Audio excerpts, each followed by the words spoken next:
फिर मिल गए।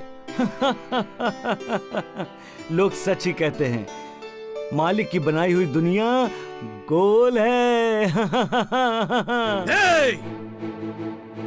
ज्यादा जबान चलाई तो कुल्हाड़ी चला दूंगा। इतना प्यार करते हो मुझसे? मेरी कुल्हाड़ी प्यार करेगी तुमसे। बातें प्यार की करते हो लेकिन बोलते नफरत से हो। जिंदगी नफरत से नहीं जी जाती मेरे बेटे।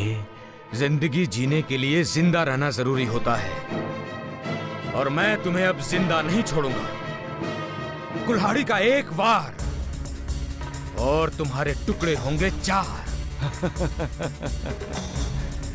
मौत से डर नहीं लगता? मौत तो मेरे जैसों की दोस्त होती है, और दोस्त से कोई डरता है? नाटक छोड़ो और ये बताओ कि हीरे मोती कहाँ हैं? फकीर, साधु, सन्यासी के पास हीरे जवाहरात नहीं होते। उनके पास सिर्फ आशीर्वाद होते हैं, आशीर्वाद।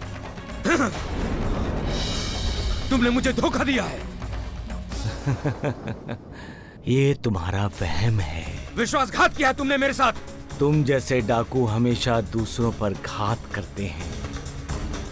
तुम्हारे मुंह से विश्वासघात की बात अच्छी नहीं लगती।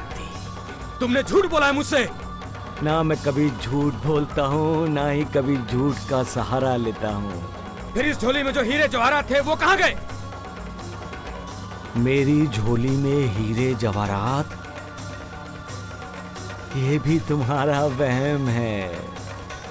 मेरे संयम की परीक्षा मत ले बाबा। तुम सच नहीं समझ सकते क्योंकि तुम झूठे हो। सच्चाई को अगर जानते होते तो तुम्हें पता होता कि मेरी झोली में हीरे जवाहरात नहीं होंगे। नहीं थे, सिर्फ राख थी। राख। राख नहीं, उदी। और वही हमारी जिंदगी का अटल सत्य है। मरने के बाद हम सभी राख होने वाले हैं, इस मिट्टी में मिल जाने वाले हैं।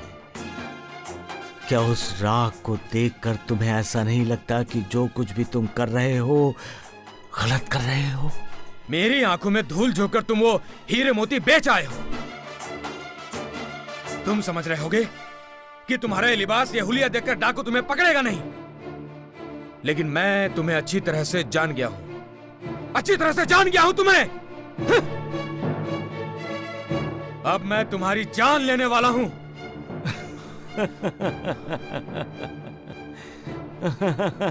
अरे मालिक वाह, तुम्हारा बनाया हुआ इंसान दूसरों को जानने के बाद उसकी जान भी लेता है।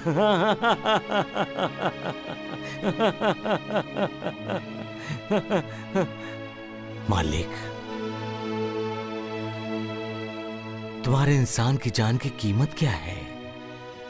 सोना, चांदी, हीरे, मोती? लेकिन जान देने के बाद इंसान के लिए सोना, चांदी, हीरे, मोती, रुपए, पैसों का क्या महत्व है? हाँ, इंसान कब समझेगा कि हीरे मोती नहीं, तुम्हारी भक्ति ही इंसान को परम धाम के दर्शन कराएगी। तू पागल है क्या?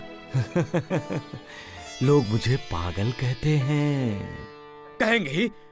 आसमान की तरफ देखकर किससे बातें करते हो? मालिक से।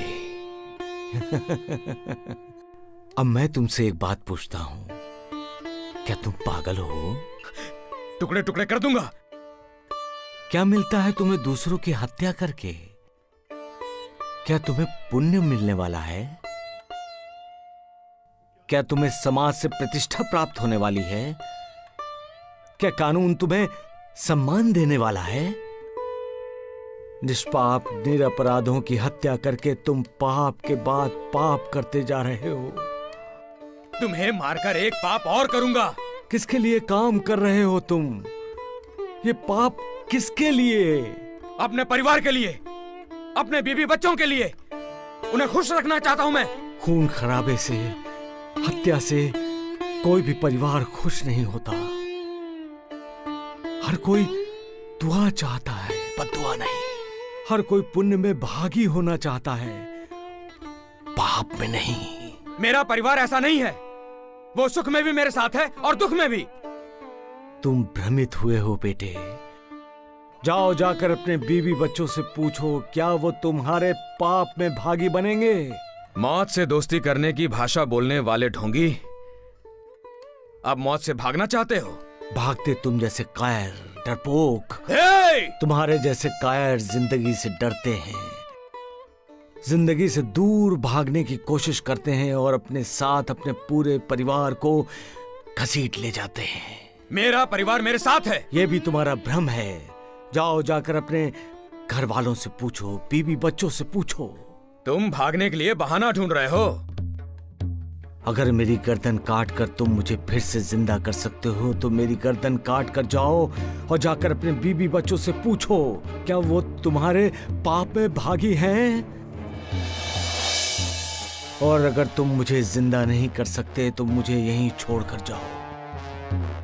मैं भागूंगा नहीं, मैं तुम्हारा यहीं इंतजार करूंगा। जब तुम दूसरों पर विश्वास करोगे तभी तो दूसरे तुम पर विश्वास करेंगे।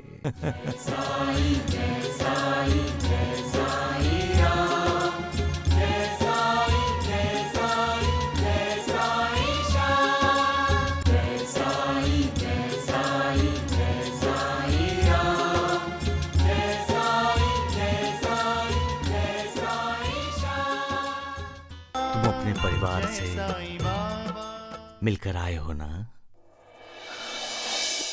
चुप क्यों हो? क्या बोले वो? क्या तुम्हारे बीवी बच्चे तुम्हारे पाप के भागीदार बनेंगे? नहीं, वो तो केवल पुण्य के भागीदार बनना चाहते हैं। कहते हैं कि पाप के भागीदार हम क्यों बने? कहते हैं कि हमने थोड़ी कहा कि तुम पाप करो। मैंने जो कुछ किया है अपने परिवार को सुखी करने के लिए किया है। दूसरों को दुख दे रहा हूं यह कभी सोचा ही नहीं। अपने परिवार को हर चीज देने के लिए मैंने दूसरों से छीनना शुरू किया। मैं समझ रहा था कि मेरा परिवार मेरे साथ है, लेकिन आज पता चला कि वो मेरे साथ नहीं है। वो सुख के भागीदार बनना चाहते हैं, पुण्य के भागीदार बनना चाहते हैं, लेकिन मेरे पाप का कोई भागीदार बनना नहीं चाहता। कोई भागीदार बनना नहीं चाहता। तुम जिंदगी को समझे नहीं बेटे। सुख दुख पाप पुण्य से ही तो जिंदगी बनती है।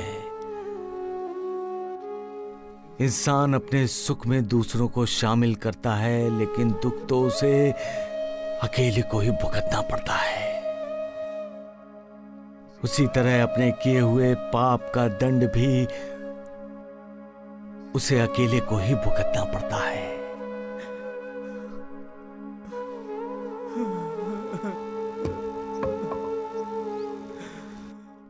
बाबा,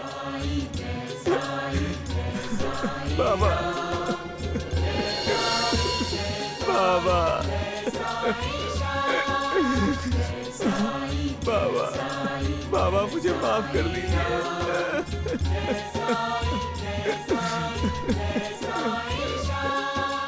उठो। बाबा मुझे माफ कर दीजिए, मुझे माफ कर दीजिए बाबा।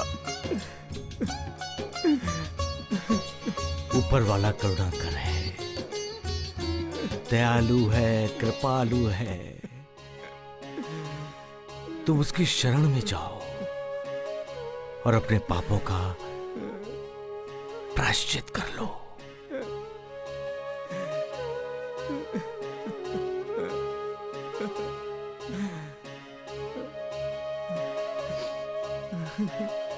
कुछ दिनों पहले तुमने एक शादी की बारात लूटी और दुल्हन के सारे गहने लूट लिए थे, याद है? उसके गहने उसे लौटा दो। सब कुछ उसे लौटा दो और अपने आप को कानून के हवाले कर दो। वो मालिक सब कुछ ठीक कर देगा।